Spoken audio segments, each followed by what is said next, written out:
Sono in Italia da 1 anno e 7 mesi. Ci sono delle persone in Nigeria che mi volevano uccidere e per questo sono scappato. In Nigeria cosa facevi? Lavoravo e studiavo. Che cosa facevi? Cosa studiavi? Studiavo politico. E cosa vorresti fare da grande? Da grande vorrei diventare un politico qua in Italia. Sì. A me piace molto aiutare gli altri, sì, per questo voglio studiare il politico. Conosco PD, 5 Stelle di Salvini, però sto seguendo Salvini su Facebook, ascolto sempre lui. Ma ti piace cosa dice? A me non mi piace, non mi piace perché parla spesso di immigranti, perché secondo me lui non sa come sentiamo noi immigranti. Mi trovo molto bene, mi trovo benissimo, soprattutto ho fiducia di italiano, sì, ho fiducia, per questo voglio rimanere qua in Italia. Da quanto sei in Italia? 8 mesi. Oggi hai passato l'esame di terza media? Sì, sì, sì. Quindi potrai partecipare, potrai frequentare la terza media? Sì. Nel tuo paese, in Nigeria, cosa facevi? Parrucchiere, E vuoi fare la parrucchiera anche qui? anche pasticcere. Ti piace stare in Italia, vuoi rimanere qui? Sì, sono contenta in Italia.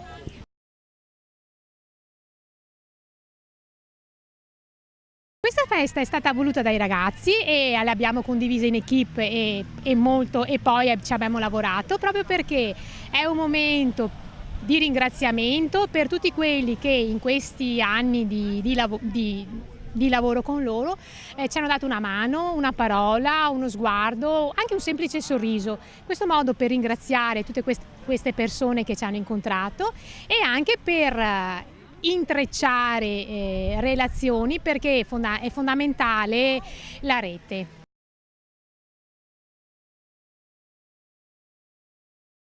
Ho chiesto se avevano bisogno e ho cominciato la mia esperienza eccezionale. Io gli insegno l'italiano, la matematica ai ragazzi. Un ragazzo è andato, Roberts, ha fatto l'esame di terza media, ha frequentato mezzo anno di terza media, adesso qua a ottobre ricomincerà l'altro mezzo anno.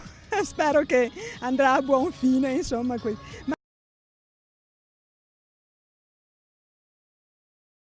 Mi sono laureato a marzo e ho deciso di dare il mio contributo un po', insomma, 2 mesi dopo la laurea ed è stato bellissimo, nel senso ho imparato io tantissime cose, anche alla fine le ragazze hanno imparato molto e oggi è una giornata speciale per loro perché alla fine hanno avuto questo traguardo dell'esame di terza media, sono riuscito. Io in realtà devo dire che è stato insomma, un mutuo scambio di conoscenze e competenze. Da loro ho imparato tanto la pazienza.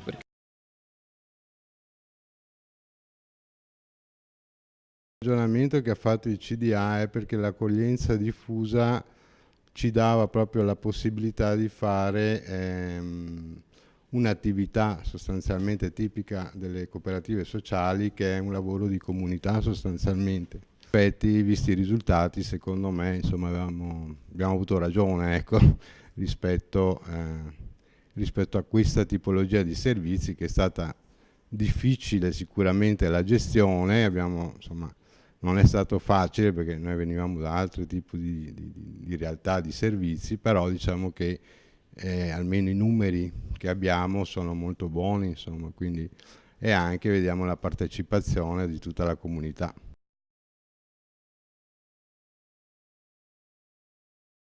Abbiamo accettato all'interno di quest'area la sfida dei richiedenti protezione internazionale con l'intento di andare a lavorare con una fascia diversa rispetto a quella, un target diverso rispetto a quello del quale ci occupavamo prima, cercando di metterci alla prova, perché chiaramente quando si fa sempre il proprio mestiere ci piace e cerchiamo di farlo sempre al meglio, però accogliere sfide nuove aiuta. Insomma, un po' la domanda che ci siamo poste fin dall'inizio è queste persone vivono in una sorta di limbo del loro percorso storico, attraverso un percorso migratorio che non sempre è a noi conosciuto, non sempre viene raccontato pienamente e forse neanche loro completamente consapevoli, e riuscire a dare a loro, oltre al vitto, alloggio, le cure mediche di cui hanno bisogno, un senso, proprio perché i tempi di attesa sono stati, soprattutto in un primo periodo, importanti.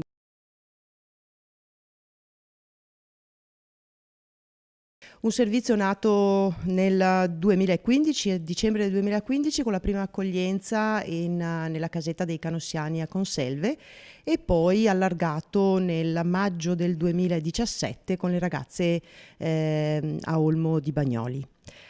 È un servizio molto particolare perché per noi è stata una grande sfida inizialmente, ma devo dire che è stato anche ricco di soddisfazioni perché ci ha permesso di conoscere anche meglio questo territorio. Paradossalmente, anche se abbiamo accolto degli stranieri, in realtà questo ci ha permesso di conoscere anche i nostri vicini di casa, perché abbiamo lavorato molto con il territorio, abbiamo attivato moltissime risorse del territorio che a vario titolo hanno collaborato con noi.